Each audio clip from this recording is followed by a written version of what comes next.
pendiri bangsa mengonsepkan suatu semboyan Bhinneka Tunggal Ika. Namun praktiknya justru perbedaan itu yang kini semakin meruncing dan jadi senjata di masyarakat yang digunakan seolah-olah atas nama kebaikan.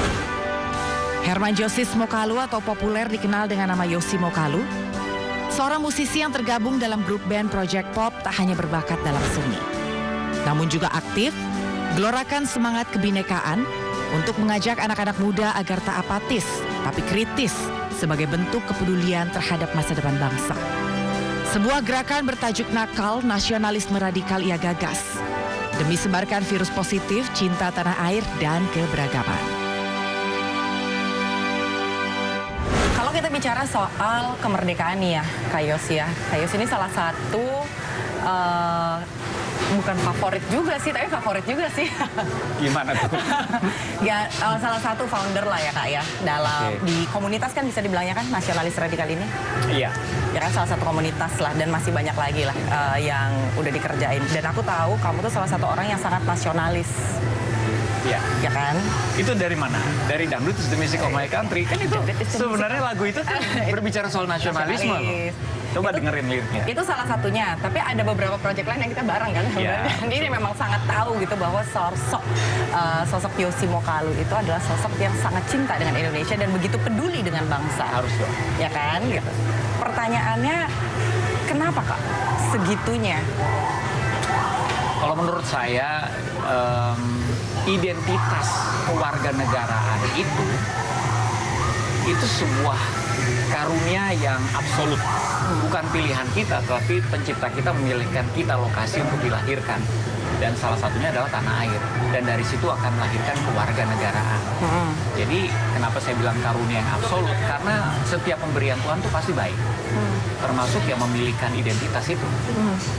Kita nggak punya tuh kesempatan sebelum lahir, bahkan orang tua kita sebelum dilahirkan, siapapun, tidak ada satu manusia pun bisa request, kalau boleh saya jangan jadi orang ini ya, saya mau pengen jadi negara ini, karena negara ini kayaknya tingkat kriminalitasnya rendah misalnya kayak gitu ya. Nggak bisa, kita nggak bisa milih. Jadi setiap kita, saya termasuk orang yang percaya bahwa semua ciptaan itu dengan tujuan. Kalau semua ciptaan dengan tujuan, lokasi sangat besar hubungannya dengan tujuan tersebut. Makanya saya melihat lokasi dalam hal ini tanah air selain tempat untuk bertumbuh, tapi juga tempat untuk berkontribusi. That's why. That's why kalau ingin memaknai hidup, ya fokusnya ke situ. Tuhan kasih saya lokasi untuk bertumbuh, kewarganegaraan, tanah air, dan setelah saya bertumbuh, ada manfaat dong yang saya bisa berikan untuk tempat pertumbuhan saya. Kayaknya pasti itu berhubungan dengan tujuan Tuhan, kenapa saya dipilihkan di situ. Berarti memaksimalkan apa yang udah Tuhan kasih ya, karena memang sebagai warga negara Indonesia, kontribusinya di Indonesia. Kalau untuk Kak Yosi sendiri nih Kak, setiap tahun tuh kan aku suka ngeliat karya-karyanya, lagu-lagunya, dan segala macamnya yang relate dengan kemerdekaan ketika kita memang udah masuk ke bulan-bulan Agustus gitu nih Kak. Kalau buat Kak Yosi deh, kemerdekaan itu menurut kamu atau makna kemerdekaan buat kamu apa? Kalau secara umum dulu deh, mungkin orang bicara soal kemerdekaan itu biasanya kalau dikaitkan dengan apa yang kita rayakan setiap tahunnya adalah kemerdekaan teritorial. Bahwa sebuah bangsa berdiri dengan teritorial sendiri dan diberikan hak untuk mengolah segala sesuatu sumber daya alam yang ada di situ kan. Tetapi kita mesti mengerti, biasanya kita terjebak dengan merdeka hanya mengkaitkan dengan kebebasan. Padahal kemerdekaan itu melahirkan dua peranan baru, yaitu tanggung jawab dan rasa menghormati. Karena orang yang merdeka otomatis harus akan memiliki rasa tanggung jawab. Pertama, dia bertanggung jawab akan kemerdekaannya, kebebasan yang baru saja dia miliki, perkataan yang dia ucapkan sebebas-bebasnya, tetap ada tanggung jawab. Harus bisa dipertanggungjawabkan. Betul. Dan menghormati ini berhubungan dengan dia tidak merdeka sendiri, orang lain juga merdeka, dan orang lain juga punya batasan-batasan yang harus dihormati. Jadi orang yang benar-benar menghargai kemerdekaannya adalah orang yang benar-benar sudah tahu bahwa dari kemerdekaan tersebut lahir dua fungsi baru, yaitu rasa tanggung jawab dan kemauan harus menghormati orang lain juga. Karena ada batasan-batasan itu tadi. Exact. Berarti sebetulnya bisa nggak sih dibilang bahwa makna kemerdekaan yang barusan nih Kak Yosi jelasin, mungkin belum semua orang bisa paham. Karena anggapannya adalah kemerdekaan itu adalah lomba makan kerupuk, nyanyi lagu Indonesia Raya 17 Agustus tahun 45 gitu kan, yang Betul. selalu diselebrasi setiap tahun gitu. Itu Kak Yosi. simbol-simbol dan juga bentuk perayaan. Kalau menyanyikan lagu kemerdekaan dan juga perayaannya, upacaranya, memang itu simbol-simbol yang memang menurut saya ya sudah suatu kewajiban dalam ritualnya supaya kembali melahirkan rasa nasionalismenya. Dan lomba-lomba itu juga tujuannya apa sih? Bukan buat permusuhan, tetapi mengingatkan kembali kebersamaan. Dengan lomba kita having fun, tapi juga bukan berarti sedemikian ingin menangnya sampai melupakan pertemanannya. berarti sebenarnya Kak ya, kemerdekaan itu tuh dari Januari sampai Desember setiap tahun itu adalah yang sesuatu yang udah kita bisa maknai gitu kan. Benar. Gue orang bebas, tapi gue harus bertanggung jawab. Kemerdekaan itu bukan perayaan per hari. Kemerdekaan itu adalah status yang dinikmati seumur hidup. Bangsa yang merdeka itu berlaku ya, kalau kita sudah melihat kita sudah diakui de facto, de jure, ya udah, itu memang kita bagian dari itu. Berarti kan dengan kata lain ini kan sebenarnya bicara soal toleransi, and that's what you always told me gitu, tentang toleransi, lagu yang diciptakan waktu itu, yang kita bareng-bareng juga gitu kan, itu juga toleransi. Kenapa harus dikencengin gitu Kak, kata toleransinya itu, which is I like it sebenarnya. Toleransi itu saya suka kayak gini ya. Toleransi itu sebuah keniscayaan karena bukan saja dia menjadi salah satu ujung dari lambang negara kita, dia kan ada di kaki burung Garuda, Bhinneka Tunggal Ika, ya kan? Menghargai perbedaan, berbeda tapi satu. Itu nilai toleransinya tinggi banget. Berbeda bukan berarti kita harus bersaing. Gitu. Perbedaan itu adalah sebuah sesuatu yang memang sudah Tuhan izinkan terjadi. Karena pencipta perbedaan itu adalah Tuhan, ya kan? Jadi toleransi itu kalau di balik-balik kata-katanya itu bisa jadi telur asin. Telur asin? Bener ya? Toleransi. Intoleransi. Intoleransi telur asinin. Saya lagi kemarin berpikir ya, kalau telur asin sudah asin terus mesti diasinin, apa gunanya ya? Sama, kalau kita berbeda terus mau dijadiin satu, apa gunanya? Karena perbedaan itu sudah pasti ada.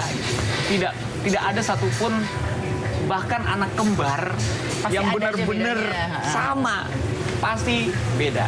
Lahir dari orang tua yang sama, bersaudara, pasti ada bedanya. Jadi semua perbedaan itu memang sudah ada. Dan nggak bisa dihindari. Benar.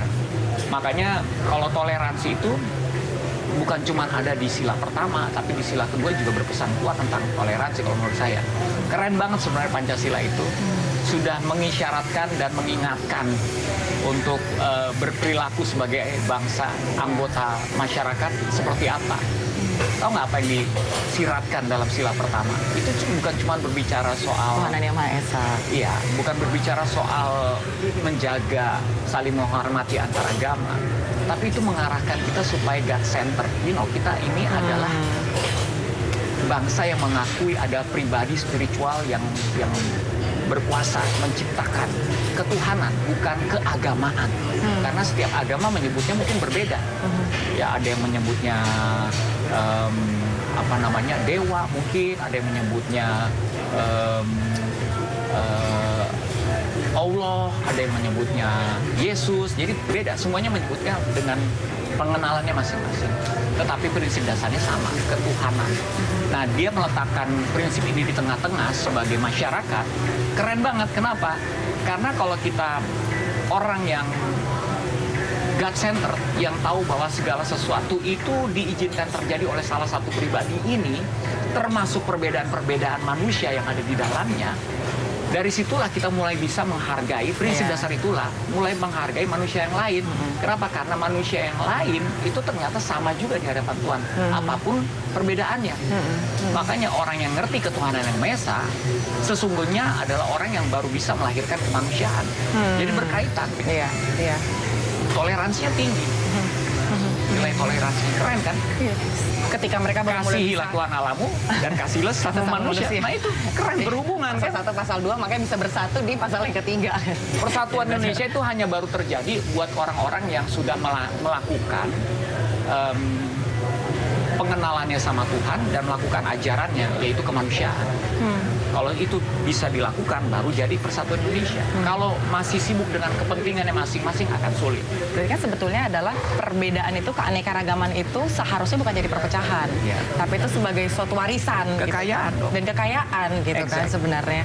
Yang terakhir nih Kak Yosi, yang kamu rindukan dan harapkan dengan kemerdekaan kita di tahun ini, baik untuk diri sendiri maupun untuk orang lain? Yang saya rindukan adalah begini. Memang sebenarnya kita udah punya 5 sila yang powerful ya. Ujungnya kan mewujudkan keadilan sosial bagi seluruh Indonesia. Tetapi rasa bangga sebagai bangsa Indonesia itu harus ada dulu. Sehingga semuanya mau berkontribusi untuk membangun, mengisi kemerdekaan. Itu yang paling penting. Jadi jangan disesatkan oleh kepentingan-kepentingan dan juga opini-opini yang menggiring supaya kita itu jadi bipolar gitu loh, jadi bermusuhan. Padahal dalam negara demokrasi perbedaan itu ya sesuatu yang pasti, ya sikapi dengan dewasa. Paling enak itu sebenarnya kalau kita bisa bersahabat satu sama lain. Karena tuh perahan dari Pancasila itu gotong royong. Gotong royong hanya bisa terwujud dengan mudah ketika suasana persahabatannya itu kenceng. Bersahabat tuh seperti apa sih? Kalau di lagu kita tuh Ingatlah Hari Ini, kan tuh diawali dengan saling menghina ya. Itu lagu isinya kalau di liriknya kan menghina. Ada yang kepalanya botak, ada yang giginya kayak kelinci, ada yang tukang marah-marah, ada yang gendut. Tetapi sahabat memanggil itu sama sahabatnya bukan sesuatu yang akan membuat dia tersinggung. Bukan penghinaan. Kita pasti punya sahabat yang kita panggil dengan ejekan, tapi kita panggil dia dengan ejekan artinya kita sayang sama dia. Sini loh, gitu. Tapi kita sayang sama dia, benar nggak? Bayangkan kalau seorang Indonesia itu tidak sebaper itu, karena persaudaraan dan persahabatannya tinggi. Bisa milih orang dengan pilihannya masing-masing. Lo pengikut Prabowo, lo pengikut Ganjar, lo pengikut Anies, tapi nggak ada yang baper. Itu kan keren. Ya gue cuma percaya dia mampu jadi pemimpin aja. Tapi selebihnya pilihan gua itu tidak akan membatalkan pertemanan kita. Kalau saya suka bilang kayak, ada yang lebih penting daripada sekedar memenangkan pilihan kita, yaitu menjaga pertemanan kita. Itu lebih penting. Karena ujung-ujungnya setelah satu pemimpin terpilih memimpin, dia harus mampu merangkul semuanya kan. Bayangkan kalau kita sebagai orang yang memilih dia, tapi kita menyebarkan permusuhan. Kita menyebarkan permusuhan sama orang-orang yang tidak memilih dia. Ujung-ujungnya kita yang merepotkan dia ketika dia memimpin. Gue susah ya merangkul ya. Ini gara-gara pengikut gue terlalu fanatik, terlalu a priori. Benar nggak? Padahal tugas dia harus melibatkan semua. Dia harus merangkul. Tadi baru pengen nanya, kan nggak gampang untuk mendapatkan kedewasaan berpikir atau kedewasaan menerima perbedaan. Tapi tadi udah dijawab sih.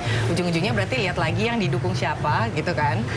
Ya karena ujung-ujungnya nanti kalau misalnya kita terlalu fanatik ya akhirnya merepotkan siapa orang yang kita dukung. Gitu. Dan itu kan tidak bagus lah untuk pembangunan. Pembangunan kan harus melibatkan semua elemen. Pembangunan harus terus berjalan gitu kan. Jadi diingat lagi teman-teman supaya nggak konflik gitu, dibalikin lagi gitu. Siapa yang kita sayang, yang ingin kita dukung ya jangan sampai repot nanti kalau udah terpilih. Gitu. Ya betul. Sip. Keren, Anggi keren. Anak didik Yosi mau kali. Jadi teman-teman, kesimpulannya merdeka itu bukan sekedar narasi. Tapi merdeka harus bisa dirasakan oleh seluruh rakyat Indonesia dari berbagai kalangan. Seperti yang diimpikan oleh para pendiri bangsa. Memajukan kesejahteraan umum, mencerdaskan kehidupan bangsa, melaksanakan ketertiban dunia berdasarkan kemerdekaan, perdamaian abadi, dan keadilan sosial. Saya Anggi Pasaribu, sampai bertemu di Inside Story with Anggi yang akan datang.